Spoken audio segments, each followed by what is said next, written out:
اللہ تعالیٰ فرماتے ہیں قرآن کریم میں اعوذ باللہ من الشیطان الرجیم وَلَوْ تَرَىٰ إِذِ الظَّالِمُونَ فِي غَمَرَاتِ الْمَوْتِ وَالْمَلَائِكَةُ بَاسِطُو أَيْدِيهِمْ أَخْرِجُوا أَنفُسَكُمْ الْيَوْمَ تُجْزَوْنَ عَذَابَ الْهُونِ۔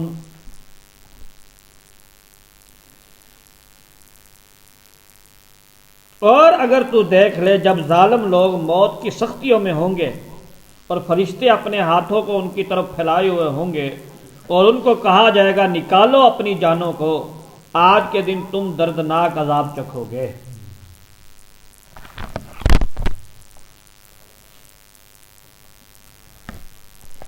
دیکھیے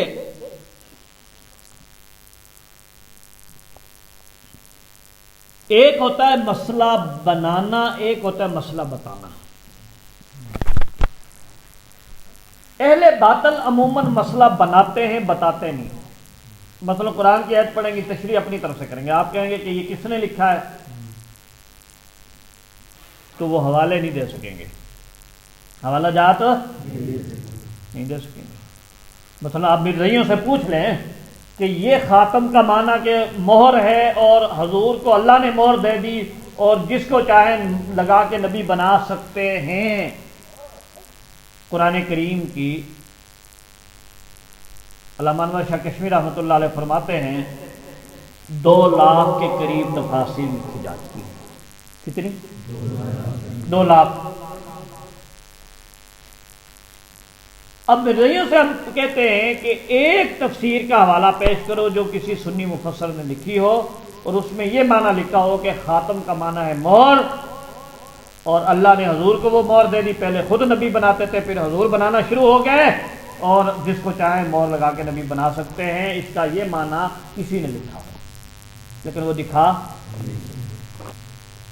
جو معنی ہم کرتے ہیں کہ خاتم النبیین کا معنی کہ نبی کریم صلی اللہ علیہ وسلم کے بعد خاتم جس طرح مہر لگا کے آپ اپنے مضمون کو ختم کر دیتے، جب مضمون پورا ہوتا ہے نا تو آگے مہر لگا دی جاتی ہے، مطلب یہ کہ اب آگے کوئی بڑھا نہیں سکتا، اس کو لفافہ بند کیا اوپر مہر لگا دی کہ اب اس کو کوئی کھول۔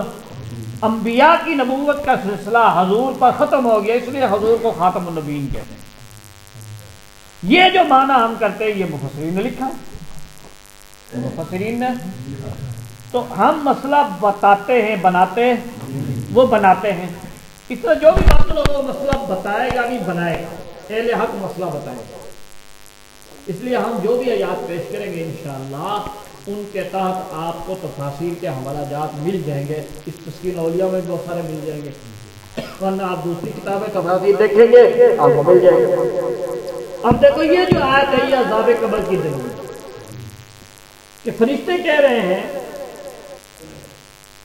اللہ تعالیٰ فرماتے ہیں کہ اگر تو دیکھ لے جب ظالم لوگ موت کی سختیوں میں ہوں گے اور فرشتے اپنے ہاتھوں کو ان کی طرف پھیلانے والے ہوں گے اور ان کو کہا جائے گا نکالو اپنی جانوں کو، نکالو اپنی جانوں کو۔ اب دیکھو کہ جب جان نکل رہی ہے اسی وقت عذاب شروع ہو چکا ہے، کسی آدمی کے بس میں نہیں اپنی جان نکالنا، اپنی جان نکالنا بس میں ہے؟ اب فرشتے مار رہے ہیں کہتے نکالو اپنی جانوں کو۔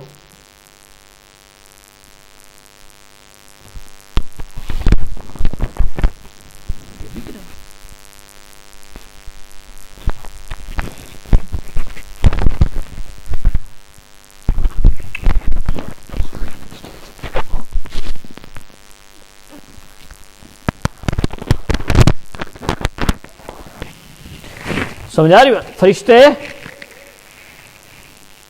کہہ رہے نکالو اپنی جانیں، اب یہ عذاب ہے، الیوم تجزون عذاب الہون، آج ہی تمہیں دردناک عذاب دیا جائے گا، دردناک عذاب چکھو گے۔ اب توجہ، جب موت آ رہی ہے اسی وقت سے عذاب شروع ہو رہا ہے، اسی وقت سے، تو یہ کون سا عذاب ہے؟ امام بخاری رحمۃ اللہ علیہ نے اس پر باب باندھا ہے، باب ما جاء فی عذاب القبر، باب ما جاء، یعنی یہ جو آیت ہے یہ عذاب قبر کے بارے میں نازل ہوئی ہے۔ یہ جو آیت ہے عذاب قبر کے بارے میں. ہاں تو ہم نے جو کہا کہ اس آیت سے عذاب قبر ثابت ہو رہا ہے، یہ ہم نے مسئلہ بتایا ہے یا بنایا ہے؟ بتایا ہے. استدلال کس نے کیا؟ امام بخاری رحمۃ اللہ علیہ نے. کس نے؟ ہاں، کہ یہ آیت عذاب قبر کے بارے میں ہے، یہ آیت عذاب قبر کے بارے میں ہے. سمجھا رہی ہوا؟ باقی اور بھی بہت سارے اوران استدلال کیا، میں نے یہ نیچے فہرست دے دی ہے. نبی اکرم صلی اللہ علیہ وسلم نے، حضرت عبداللہ ابن عباس نے، حضرت امام بخاری نے، امام سیوطی نے، قاضی شکانی نے، طبری نے، ٹھیک ہے نا، جامع تفاسیر میں نواب صدیق حسن خان نے. تو ان تمام حضرات نے آگے یہ عربی میں ان تفاسیر کے حوالہ جات بھی دے دیے گئے ہیں، تو آپ ذوق رکھنے والے ساتھی ان تفاسیر کو خود دیکھ سکتے ہو. اب میں جو بات سمجھانا چاہتا ہوں میری طرف توجہ کرو. دیکھو قرآن پاک میں ہے الیوم تجزون عذاب الہون. آج ہی، کیا جان نکل رہی ہے، کہا جا رہا ہے آج ہی. جان نکل رہی ہے، کہا جا رہا ہے آج ہی. پہلے نمبر پر تو اخرجوا انفسکم عذاب شروع ہو گیا نا، نکالو اپنی جانیں. مار رہے ہیں فرشتے، نکالو جانیں. حدیث میں ہے نا، فرشتے پٹائی شروع کر دیتے ہیں روح نکالنے کے لیے. اچھا آج ہی تمہیں دردناک عذاب چکھایا جائے گا. اب بتاؤ کہ بعض اوقات ایسے ہوتا ہے کہ آدمی فوت ہو گیا دبئی میں، سعودیہ میں، 3 دن لگ گئے لاش لاتے لاتے، چوتھے دن جنازہ ہوا، قبر میں پھر رکھا گیا. تو قبر کا عذاب تو 4 دن بعد شروع ہوا. تو الیوم تجزون عذاب الہون کا کیا معنی؟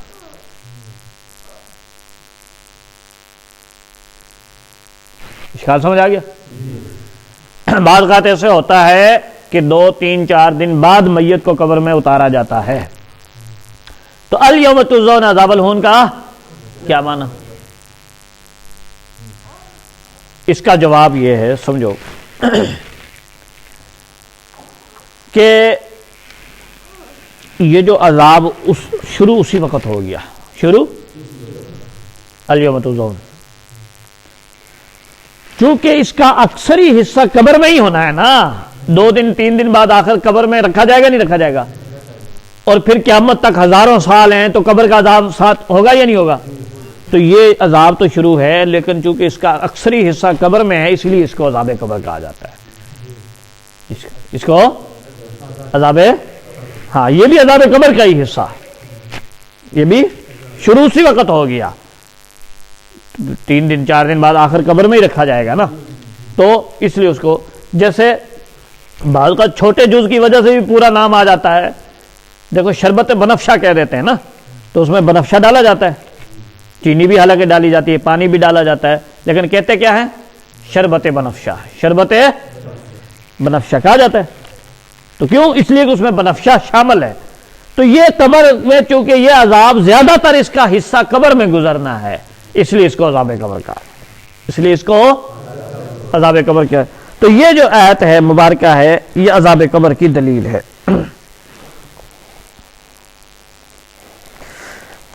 اب دیکھیں کہ انہوں نے کیا کیا کہ کہا کہ یہ قبر نہیں ہے.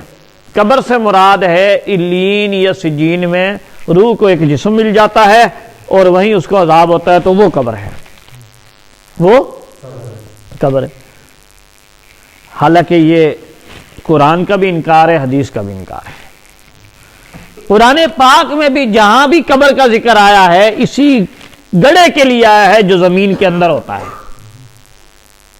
اسی گڑھے کے لیے آیا جو زمین کے اندر ہے، اسی کے لیے آیا. دیکھو قرآن کریم میں اللہ تعالیٰ فرماتے ہیں، وہ واقعہ ہے منافق کی قبر پہ حضور کھڑے ہوئے تھے. وَلَا تَقُمْ عَلَىٰ قَبْرِ، آپ ان کی قبر پہ بھی کھڑے. اب بتاؤ حضور علیہ السلام جو ہے وہ علیین یا سجین میں جا کے منافق کی قبر پہ کھڑے ہوئے تھے یا یہی زمین والی قبر پہ؟ تو معلوم ہے کہ اسی قبر کو قرآن قبر کہہ رہا ہے جو مٹی والی ہے. واللہ یبعث من فی القبور، اللہ تعالیٰ جو کچھ قبروں میں ان کو کھڑا کریں گے. تو یہاں مراد کون سی قبریں ہیں؟ جسم انہی قبروں میں ہوتے ہیں نا. اچھا، وَإِذَا الْقُبُورُ بُعْثِرَتْ، قیامت کے دن قبریں کھلیں گی. کون سی؟ حَتَّى زُرْتُمُ الْمَقَابِرِ. اسی طرح قُتِلَ الْإِنسَانُ مَا أَكْفَرَ، انسان ہلاک ہو جائے کس چیز نے اس کو ناشکرا بنایا. من ای شیء خلق، کس چیز سے اللہ نے اس کو پیدا کیا؟ من نطفہ، کس سے؟ اب نطفے سے کون پیدا ہوتا ہے، جسم یا روح؟ من نطفہ خلقہ، اللہ نے اس کو پیدا کیا. فقدر، اندازے سے پیدا کیا. کان ایک جیسے ہیں، آنکھیں ایک جیسے ہیں، ہاتھ ایک جیسے ہیں. ثم السبیل یسرا، پھر اللہ نے پیدائش کا راستہ آسان کیا. پیدائش کا راستہ. ثم اماتہ، پھر اللہ نے اس کو موت دی. تو موت روح پہ آتی ہے جسم پہ. فاقبرہ، پھر اللہ نے قبر میں رکھنے کا حکم دیا. قبر میں رکھنے کا. تو وہ جسم جو نطفے سے بنا، وہ جسم جس کو اللہ نے برابر سرابر بنایا، وہ جسم جو ماں کے پیٹ سے پیدا ہوا، جس کے لیے راستہ اللہ نے آسان کیا، وہ جسم کہ جس کو موت آئے گی وہ جہاں رکھا جائے گا وہی قبر ہے. واضح آیت ہے نا، سمجھ آ رہی ہوا. تو اس لیے قبر کا سے مراد یہی گڑھا ہے یہ جو زمین کے اندر ہے. قرآن پاک کی یہ تمام آیات اسی پر دلالت کر رہی ہیں.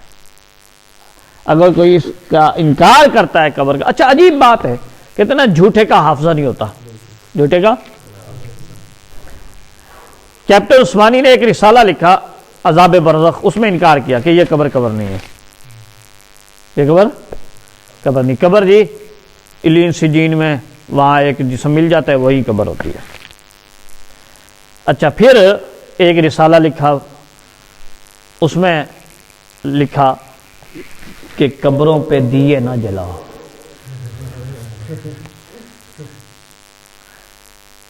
یہ جو جن کو سمجھ آئی نا، ان کو 2 پیالیاں کل چائے ملے گی. یہ چپ کر کے بیٹھے نا، ان کو 1 پیالی ملے گی. اس میں دماغ حاضر نہیں ہے تمہارا. رسالہ لکھا کہ قبروں پہ دیے، سجدے نہ کرو قبروں کو، قبریں پکی بھی نہ بناؤ. اب بتاؤ کہ لوگ جو ہے دیے جلا لے، وہاں پہنچے ہوئے الین میں، وہاں یہی قبر ہوگی. اس رسالے میں پھر یہی قبر مراد ہے. ہمارے حضرت رحمت اللہ علیہ فرماتے تھے کہ تنگ آمد بجنگ آمد. تنگ آمد کہ جب ہمیں تنگ کرتے ہیں نا، ہم پھر کہتے ہیں یار دعا کر لیتے ہیں کہ یا اللہ جو اس قبر کو قبر مانتا ہے اس کو یہ قبر نصیب کر، اور جو اس قبر کو قبر نہیں مانتا اس کو یہ قبر نصیب ایسے ہی لاش پڑی رہے. کیونکہ قبر تو مل گئی نا، الین میں یا سجین میں جہاں بھی ملنی تھی، تو اس کو دفن کرنے کی کیا ضرورت ہے. تو ہم یہی کہتے ہیں کہ یا اللہ کہ جو اس قبر کو قبر مانتا ہے اس کو یہ قبر نصیب کر، جو اس قبر کو قبر نہیں مانتا اس کو یہ قبر نصیب. تو ہمارے ساتھ لڑ پڑتے ہیں، کہتے تم ہمیں بد دعائیں دیتے ہو. بھی تمہیں کیا ضرورت ہے، تمہاری تو بد دعا ہوئی نہیں، تمہارے ہاں جو قبر ہے وہ تمہیں مل لی جانی ہے. نہیں سمجھ آ رہی بات. یہ ایسا ہی ہے کہ جیسے ایک فرقہ ہے دن رات یزید کے مناقب بیان کرتا ہے. یزید رحمت اللہ علیہ خلیفہ راشد تھے جناب، بڑے امت پر احسان ہے یزید کے، دن رات مناقب یزید کی. ہم جب تنگ آ جاتے ہیں ہم کہتے ہیں دعا کرو یا اللہ ہمارا حشر جو ہے حضرت حسین کے ساتھ ہو، ان کا یزیدیوں کے ساتھ، یزید کے ساتھ ہو. کیا تو فوراً لڑتے ہیں، ہمیں بدعا دے رہے ہو، ہمیں بدعا دے رہے ہو. وہ محمود عباسی تھا نا، تو اس کے حالات میں لکھا ہے، یزید کا دفاع پر کتابیں لکھی اس نے. ایک دن اس کا ایک دوست کہتا ہے کہ میں گیا تو اس کی بیوی کہنے لگی کہ یہ ہمسایوں نے آج بہت بدتمیزی کی ہے عباسی صاحب کے ساتھ، اور حتیٰ کہ اس کو کہا کہ تو یزید ہے. کیا کہے؟ کہتے ہیں میں نے کہا محترمہ یہ تو تعریف کی ہے انہوں نے کہ جب اس کو یزید کہا، تو یزید تو اس کے یہاں بہت نیک آدمی تھا، اچھا خلیفہ عادل تھا، تو اس نے گالی تو نہیں دی. لڑائی کی کیا بات ہے. تو بات یہ ہے کہ دل ان کا بھی کہتا ہے یزید خراب تھا، تبھی تو دعا نہیں کرتے نا کہ یا اللہ ہمارا شر یزید کے ساتھ ہو۔ اس طرح ضمیر ان کا بھی کہتا ہے کہ یہ قبر جو ہے قبر ہے، کیونکہ جب ہم کہتے ہیں یا اللہ ان کو یہ قبر نصیب نہ ہو جو نہیں مانتے تو لڑتے ہیں۔ سمجھ آ رہی بات؟ تو اس لیے قرآن نے اسی قبر کو قبر کہا ہے۔